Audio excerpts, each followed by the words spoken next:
कि एक चक्षु जो नारियल होता है उसको शुक्रवार का जब प्रदोष पड़े, जिसको कहते हैं शुक्र प्रदोष। कौन सा प्रदोष होना चाहिए? शुक्रवार का प्रदोष।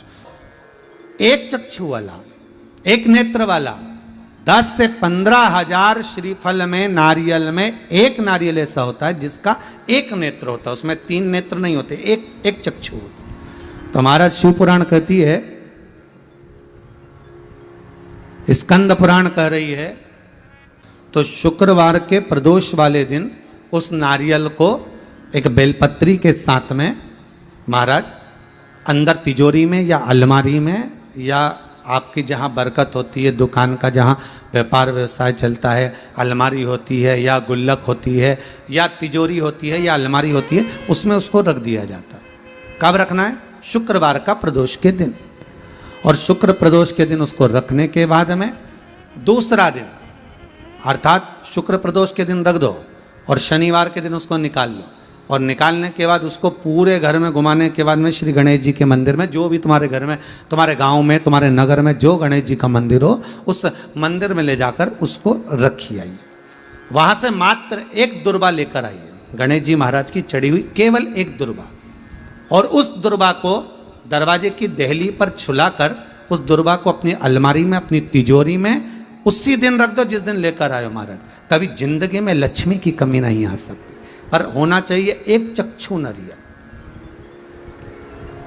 कभी संपदा की कमी नहीं आ सकती, कभी आपको नीचे की ओर नहीं जा सकते आप। ब्रह्म पुराण के कुछ सूत्र बड़े सुंदर हैं, ब्रह्म पुराण के कुछ चरित्र बड़े सुंदर हैं, जैसे तुलसी का क्यारा।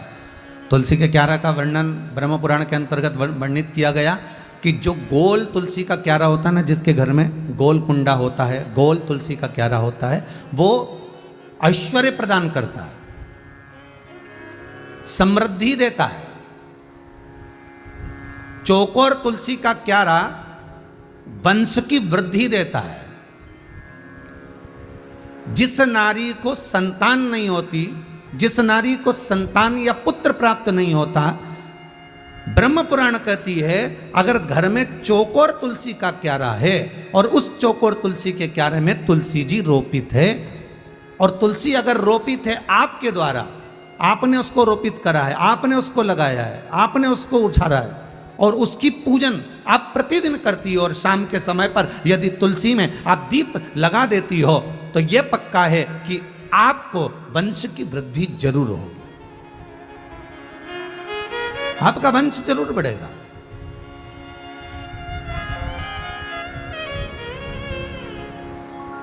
ब्रह्म पुराण गोल तुलसी का क्यारा समृद्धि दे रहा, चौकोर तुलसी का क्यारा वंश बढ़ा रहा, षड आकृति का तुलसी का क्यारा वैभव देता है, वैभव। और मान लो आप तुलसी के थोड़े से बीज लेकर चले गए, तुलसी का पौधा लेकर चले गए, और किसी तीर्थ में जाकर, किसी तीर्थ में आपने उस तुलसी के पौधे को लगा दिया, किसी मंदिर में, किसी देवालय में, किसी स्थान पर, कहीं जहाँ पर आश्रम होते हैं, तीर्थ जाते हो तो आश्रम ही मिलते हैं, ज़्यादा से ज़्यादा क्या मिलते हैं? आश्रम मिलते हैं, मठ मंदिर मिलते हैं, ज़्यादा से ज़्यादा मिलेंगे तो वहाँ पर आश्रम ही प्राप्त होंगे। उस आश्रम में, उस मठ मंदिर के अंदर, उस तीर्थ में आपने एक तुलसी का पौधा ले जाकर या तुलसी का रोप ले जाकर आपने लगा दिया, तो वो पितरों की मुक्ति देता है। ब्रह्म पुराण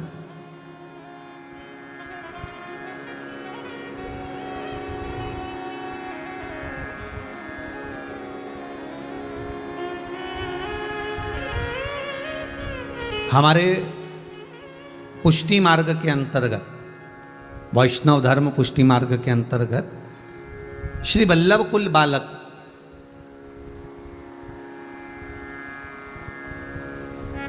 अर्थात कुल के अंतर्गत अगर कोई गोलोकवासी हो भी जाते हैं तो जतिपुरा से पूंछरी के लोटे के बीच में तुलसी के क्यारे को रोपित करते हैं। बहुत ध्यान दीजिएगा हमारा। तो श्रीमद् वल्लभाचार्य जी ने ये नियम क्यों बनाया? और सभी के लिए नहीं है ये वल्लभ कुल बालकों के लिए एकाग्रता का भाव कि ठाकुर के चरणों में उनको छोड़ दे। पर ब्रह्म पुराण कहती है कि तुलसी का जो पौधा है, तुलसी का जो बीज है, उसको हम जो रोपित कर रहे हैं तीर्थ में जाकर, तो उसका फल क्या है? ध्यान दीजिएगा, गोल कुंडा समृद्धि देगा, चौकोर कुंडा वंश की वृद्धि देगा, षड आकृति का कुंडा आपको वैभव प्रदान करेगा, और तीर्थ में जाकर यदि आप तुलसी के पौधे को रोपित करते हो तो वो पितरों की शांति, पितरों का मुक्ति देता है, पितृ मोक्ष। तुलसी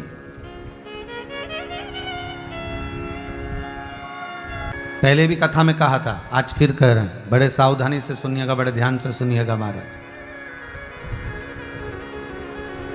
आप मंदिर में अगरबत्ती लगाओ ना लगाओ, आप मंदिर में दिया जलाओ ना जलाओ, पर किसी के चेहरे पर यदि आप प्रसन्नता, स्माइल ला देते हैं तो वो मंदिर में 1000 दीप जलाने के बराबर है।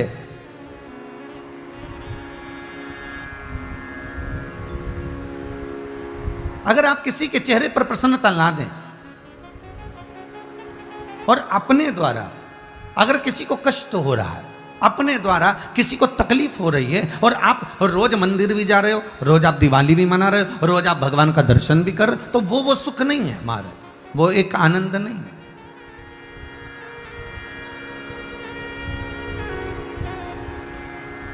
वो सुख का भान नहीं हो सकता। देव ऋषि नारद, आपने एक गलती करी है कि रुद्राक्ष को फेंक कर आयो, रुद्राक्ष की माला का अपमान कर कर आयो। जाओ वापिस, रुद्राक्ष की माला को धारण करो, चंद्रभागा नदी के तट पर बैठकर, बेलपत्री के वृक्ष के नीचे बैठकर शंकर जी के नाम का पंचाक्षर मंत्र का स्मरण करो। जाओ जरा, जाइए।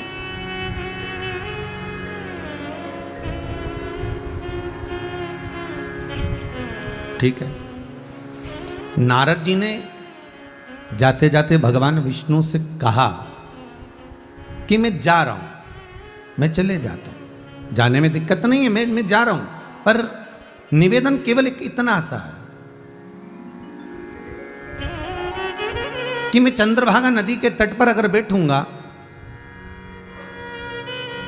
चंद्रभागा नदी के तट पर बैठकर मैं शंकर के नाम का स्मरण करूंगा, तो फिर मेरा श्रीमन नारायण जो मैं जपता हूं, मैं जिस नारायण नाम को जपता हूं, मैं जिस नारायण नाम का उच्चारण करता हूं, फिर तो वो मुझसे छूट जाएगा, वो मुझसे रह जाएगा।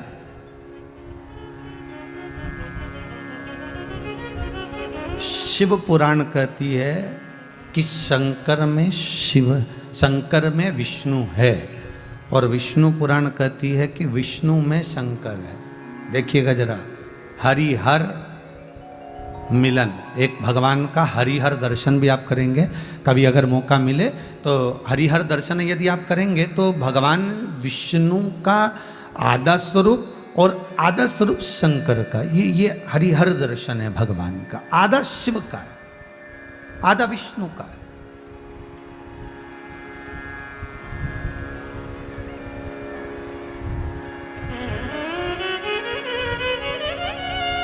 भगवान विष्णु का आधा स्वरूप है हरि, भगवान नारायण का, और आधा शिव का। जैसे अर्धनारीश्वर स्वरूप का दर्शन हम करते हैं, तो अर्धनारीश्वर स्वरूप का जब हम दर्शन करते हैं तो उसमें आधा शंकर भगवान, आधा पार्वती जी रहती हैं। पर अगर हरिहर दर्शन हम करते हैं तो आधे में भगवान विष्णु रहते हैं और आधे में भगवान शिव रहते हैं। हरिहर दर्शन। बहुत लोगों के मन का एक प्रश्न है, गुरुदेव हम पहले गणेश जी का पूजन करते थे, हम पहले कृष्ण का पूजन करते थे, हम पहले राम का पूजन करते थे, हम पहले भवानी का पूजन करते थे, और मान लो हम उनका पूजन नहीं करेंगे तो क्या उनको बुरा नहीं लगेगा?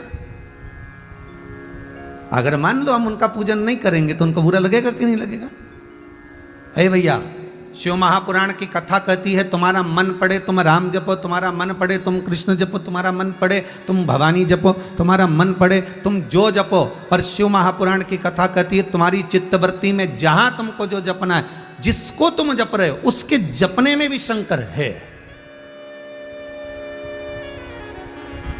कोई एक देवता ऐसा बता दो जिसके गले में या शरीर पर रुद्राक्ष की माला नहीं हो।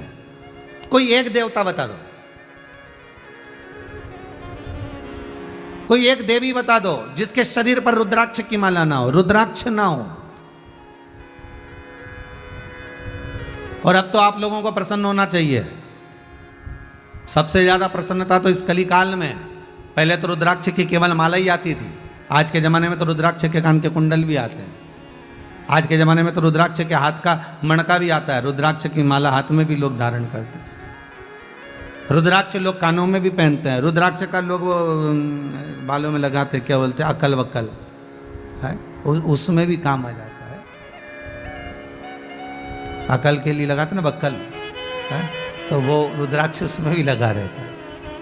कई लोग नाक की लौंग में भी रुद्राक्ष धारण, आजकल तो आभूषण बनने लगे। आप अगर ऐसे नहीं पहन सकते तो आभूषण के रूप में धारण कर लो कि मैं अब की बार जो मंगलसूत्र बनाऊंगी उस मंगलसूत्र में जो छोटा मन का काला डलता है ऐसे काले रुद्राक्ष के दाने डलवाऊंगी। मैं कानों के जो कुंडल बनवा रही हूं उसकी बाले में बीच में मैं एक रुद्राक्ष का मन का डलवाऊंगी। मैं हाथ का जो कड़ा बनवाऊं, मैं हाथ का जो चूड़ा बनवाऊं उसमें एक रुद्राक्ष का मन का डालूंगी। आप वैसे नहीं पहन सकते, वैसे पहन, पर रुद्राक्ष रुद्राक्ष है महाराज। ऐसा कोई देव बता दो जिसके गले में, जिसके शरीर पर रुद्राक्ष ना हो। ब्रह्मा जी भी रुद्राक्ष की माला पहनते, तो भगवान विष्णु भी रुद्राक्ष की माला पहनते हैं, इंद्र भी रुद्राक्ष की माला पहनते हैं, तो जलदेव, वरुण देव, गरुण देव सारे की सारे रुद्राक्ष की माला को धारण करते हैं। ऐसा कोई देवता, स्वयं मेरे राम जी महाराज जब वन में गए तो रुद्राक्ष जटा पर धारण कर गए। स्वयं मेरे कृष्ण जिस समय पर गर्गाचार्य बाबा ने भगवान कृष्ण का नामकरण संस्कार किया, और नामकरण संस्कार जब करा तो गर्गाचार्य बाबा ने अपने गले की रुद्राक्ष की माला निकालकर श्री भगवान कृष्ण के गले में डाल दी। यशोदा जी ने पूछा, नाथ आपके गले का आभूषण? भगवान गर्गाचार्य जी कहते हैं कि इतने बड़े आभूषण के आगे दूसरा आभूषण किस काम का? इसलिए मेरे जीवन की जो पूंजी है, मेरे जीवन का जो आनंद है, मेरे जीवन की जो रुद्राक्ष की माला है, जिसका मैं स्मरण करता हूं, वो रुद्राक्ष में मेरे वासुदेव को, मेरे कृष्ण को, मेरे ठाकुर को दे रहा हूं।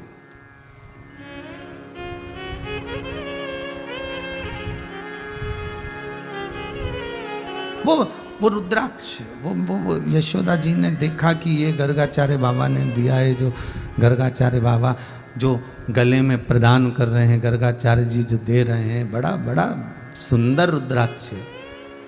बहुत ध्यान दीजिएगा महाराज, जिस रुद्राक्ष की माला से हम भजन करते हैं, जपते हो, तुलसी की माला से भी आप जपते हो, रुद्राक्ष की माला से भी आप जपते हो, तो आप तुलसी की माला से जपो, रुद्राक्ष की माला से जपो। आप जिस चीज़, हल्दी की माला से जपते हो, रुद्राक्ष की माला से जपते हो, तुलसी की माला से जपते हो, श्यामा तुलसी की माला से जप करते हो, तुम कमलगट्टे की माला से जप करते हो, आप मोती की माला से जप करते हो, आप वैजंती की माला से जप करते हो। आप माला स्त्रोत को अगर उठाकर देखोगे, माला स्त्रोत पुस्तिका को उठाकर देखो तो 1000 तरह की माला से आप भगवान का भजन कर रहे हो। पर उस माला स्त्रोत पुस्तिका के अंतर्गत एक बात लिखी है कि आप तुलसी की माला से जप रहे हो, मोती की माला से जप रहे हो, आप सारी मालाओं से आप जप कर रहे हो, पर सर्वश्रेष्ठ जप, हजारों और लाखों गुना जप का पुण्य फल कैसे मिल सकता है? तो का रुद्राक्ष की माला से मिल सकता है। रुद्राक्ष की माला को जितना आप जपते हैं उसका 1000 गुना, लाख गुना पुण्य फल आपको अपने आप प्राप्त हो जाता है,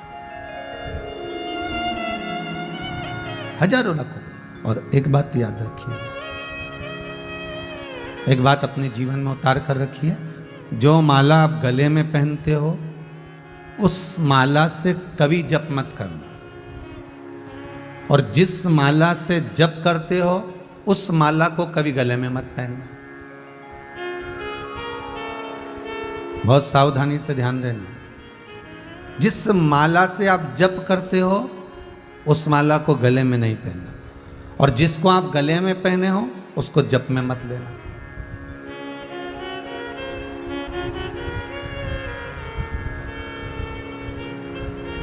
क्या होगा महाराज जी, अगर मान लो गले की माला निकालकर हमने जप लिया या जपने वाली माला को हमने गले में पहन लिया, तो उसका दोष क्या है? उसका दोष क्या है? शिव महापुराण की कथा के अंतर्गत तो भाव ये वर्णित नहीं है, पर स्कंद पुराण में और ब्रह्म पुराण में ये दोनों में वर्णन है। महाराज उठाइए एक चरित्र, भगवान शंकर के विवाह के समय पर इंद्र ने भगवान शिव पर वज्र का प्रहार करा था। ब्रह्म पुराण।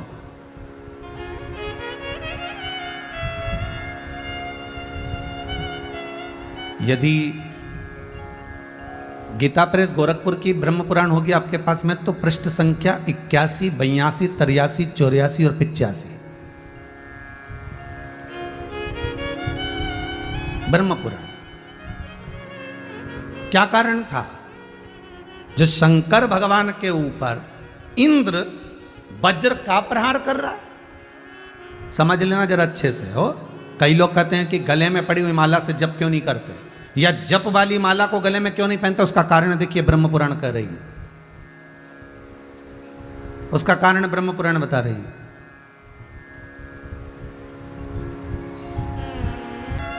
बहुत ध्यान दीजिए।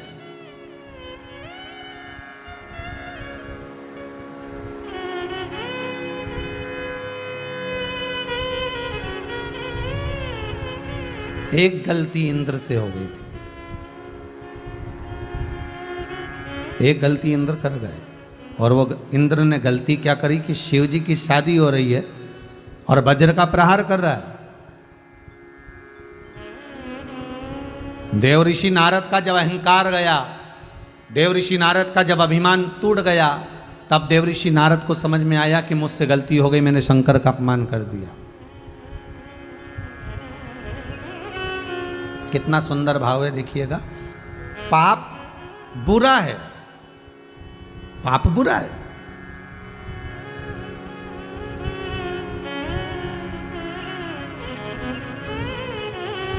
पाप बुरा है, मना नहीं है, पर पाप से भी ज्यादा बुरा है पुण्य का अहंकार।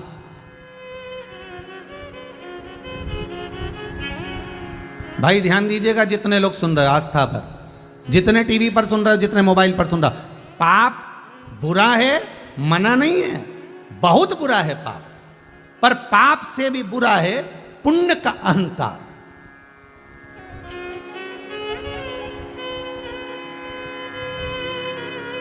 ये दुनिया के लोगों को दिख जाएगा। आपने किसी एक जीव को मार दिया, ये दिख गया, पाप बुरा। आपने किसी को अपशब्द कर दिया, ये पाप हो गया। आपने किसी को गाली दे दी, ये पाप हो गया। आपने किसी के लिए झूठ बोल दिया, पाप हो गया। आपने किसी का पड़ा हुआ धन अपना कर लिया, पाप हो गया। आपने गौ माता को कहीं डंडे से मार दिया, पाप हो गया। पर पाप बुरा है, मना नहीं है, पर पाप से ज्यादा प्रबल, पाप से भी ज्यादा प्रबल अगर कुछ है तो वो पुण्य का अहंकार। मैंने इतने ब्राह्मणों का भोजन कराया, हमने वहां जाकर इतने भोजन के पैकेट बढ़वाए, हमने इतनी भोजन की थालियां भेजी, हमने ये करवाया, हमने वो करवाया। किसी को ऑक्सीजन नहीं मिल रही थी, हमने ऑक्सीजन दे दी। किसी को ये नहीं मिल रहा था, हमने ये कर दिया। अरे पाप से ज्यादा भी प्रबल अगर कुछ है तो तुम्हारे पुण्य का अहंकार, तुम्हारे पुण्य का अहंकार। अहंकार न करिए पुण्य का। आपने अगर किसी ब्राह्मण को भोजन कराया है, आप उसको वहीं तक सीमित रख दीजिए, सीमित।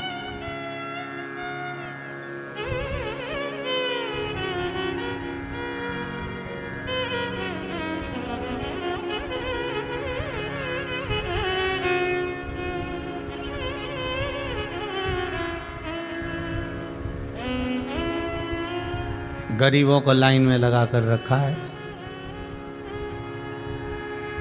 आप भोजन दे रहे हो सेठ बनकर और सोच रहे हो कि मैंने पुण्य कमाया है, ये केवल हम पाप से भी बड़ा पाप कमा रहे हैं कि हम भीतर से अहंकार उत्पन्न कर रहे हैं, हम भीतर से अभिमत्ता लेकर आ रहे हैं, हम भीतर से अहंकार को प्रकट कर रहे हैं।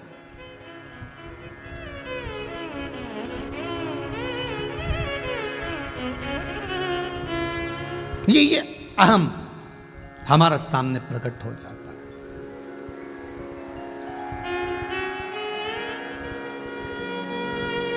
ये हमारा अहंकार हमारे सम्मुख में आ जाता है। नहीं, तुमने गलती करी है। और देवऋषि नारद के भीतर का जब अहंकार गया तो अहंकार जाने पर जो प्राप्ति हो, तो नारद जी को लगा कि नारद जी का मन में सोचे कि मैंने इतना बड़ा तप करा, मैंने इतना बड़ी साधना करी, मैंने इतना बड़ा भजन करा, तो मेरी पुण्यता कितनी है वो भी तो देखो। भगवान विष्णु कह रहे हैं कि पाप बुरा है, पर पाप से भी बुरा तुम्हारा अहंकार है जो तुमने पुण्य कर कर कमाया। नहीं चाहिए। और यही अहंकार तो तुमको यहां से शिवजी का अपमान करा कर तुम्हें चंद्रभागा नदी के तट भेज रहा है। यही अहंकार तुम्हारा।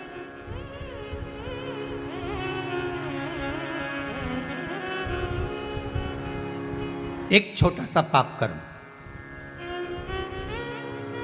इंद्रदेव से भी हो गया। क्या हुआ?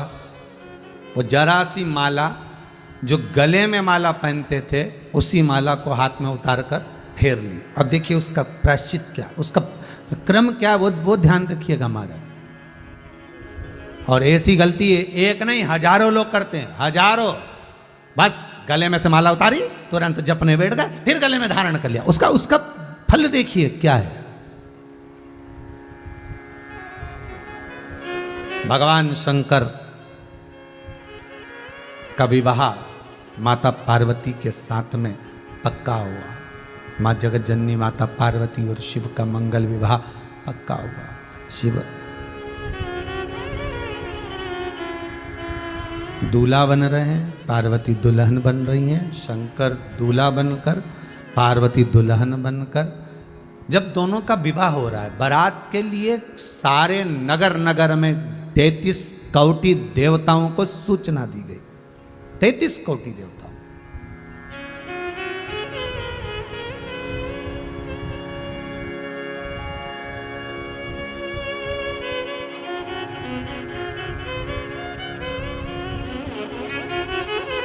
अब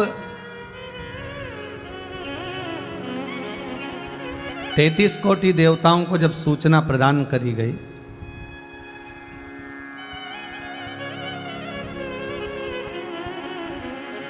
और 33 कोटि देवताओं को सूचना देकर सबको निमंत्रण देकर जब बुलाया गया, सबको निमंत्रण दिया और बुलाया सबको कि आओ साहब, शिव जी की बारात जा रही है। सब आ गए। पर शिव महापुराण की कथा कहती है कि भगवान विष्णु ने माँ जगतजननी जगदम्बा को देखा था, माता पार्वती को देखा था। भगवान ब्रह्मदेव ने भी माता पार्वती को देखा था।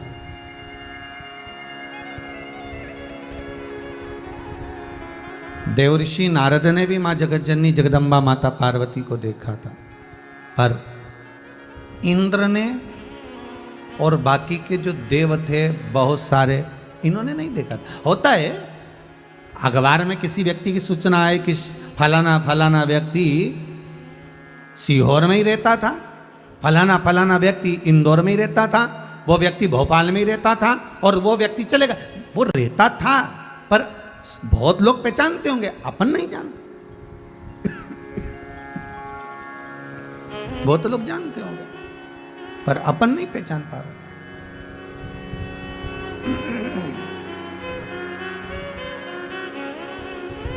अपन पहचान ही नहीं पा रहे कि ये व्यक्ति यहाँ रहता था कि कहीं बिल्कुल यहीं तो रहता था, वो यहीं तो उसका निवास था, यहीं तो उसका घर था। पर पहचान तो है ही नहीं हमारी, मतलब वो हमारे संपर्क में नहीं आया, वो हमारे आमने सामने पहुंचा नहीं, हमारे सम्मुख में पहुंच नहीं पाया।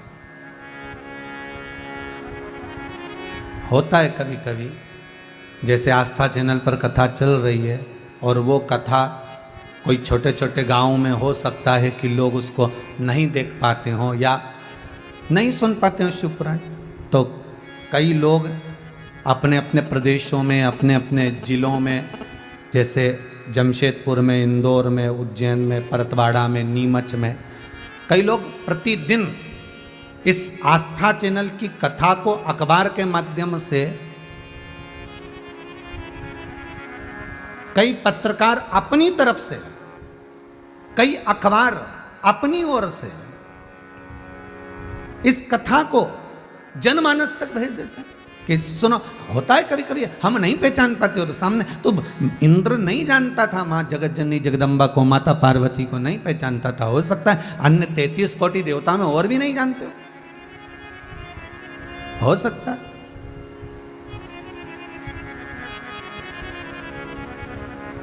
अब बारात चली, खूब धूम धड़ाके से चली, खूब आनंद से चली, खूब प्रेम से चली।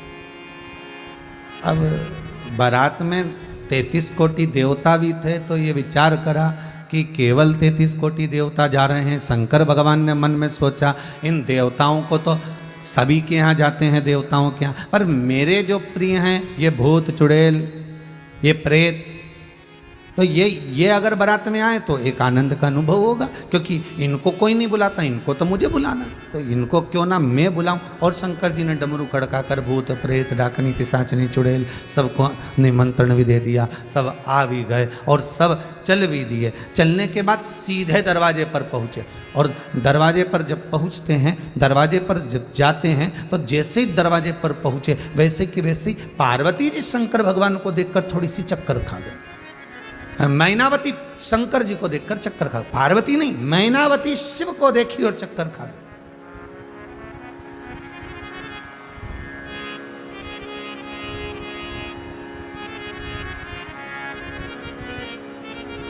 और मैनावती ने जैसे ही देखा बाबा भूत भावन को, चक्कर खा गई मैनावती। इतना भयंकर स्वरूप, इतना भयंकर, शीश गंगा बह रही है, गले में सर्प पड़ा हुआ है, कमर पर सर्प बंधा हुआ है, तन पर कोई वस्त्र नहीं, केवल भस्म लपेटे हुए हैं, कानों के कुंडल में बिच्छू पड़े हुए हैं, बिच्छू, इतना भयंकर स्वरूप। अब इतने सारे बाराती हैं, सब आए हैं। आपके यहां भी शादी होती है, ढेर सारे लोग आते हैं। अगर 500 लोग तुम्हारे यहां खाना खाने आए हैं तो लड़का और लड़की की जोड़ी केवल उस 500 में से 100 ही देखना जाता है। 100 से ज्यादा कोई जोड़ी देखने नहीं जाएगा, बाकी के तो सब निपटाएंगे।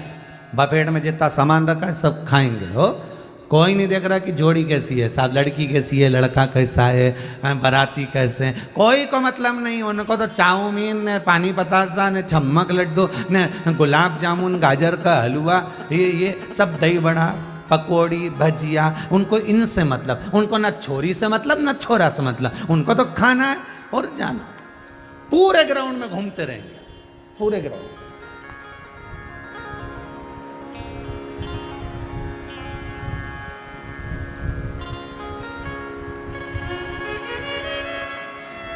अब उस समय से कई लोग ऐसे हैं जिनको भोजन से मतलब है।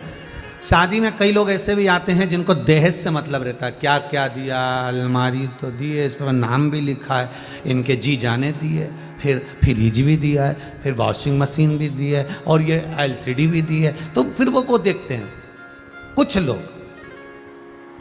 फिर कुछ लोग ऐसे होंगे जो उसमें से मिनक भी निकालेंगे, बुराई ढूंढने जाते हैं। बताओ, इतना कमा रहे थे और शादी ऐसी करी, इतना पैसा और एक औलाद, इतना पैसा और एक औलाद, क्या छाती पे बांधेगा इतने धन को? शादी ऐसी करी। उसमें से आधे लोग मिनक निकालने जाते,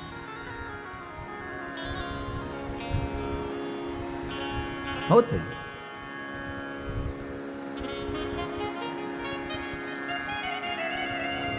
कुछ लोग ऐसे भी होंगे जो कार्यक्रम को बिगाड़ने के लिए भी जाते हैं, होता है। शंकर की शादी में भी बहुत गए थे साहब, 33 कोटि देवी देवता थे, रुद्रगण, डाकनी, पिशाचनी, चुड़ैल, भूत भयंकर, सब जा रहे हैं। दरवाजे पर पहुंचे तो मैनावती को चक्कर आ गया शिव का स्वरूप देखकर। गोदी में हिमालय राज के मैनावती चक्कर खाकर जब नीचे गिर गई, ब्रह्म पुराण कहती है हिमालय राज ने माता मैनावती को ये गोदी में लिया है और गोदी में ले जाकर अंदर पहुंचे तो मां पार्वती के मुख से निकला, मां तुझे हुआ क्या है, तुझे हुआ क्या?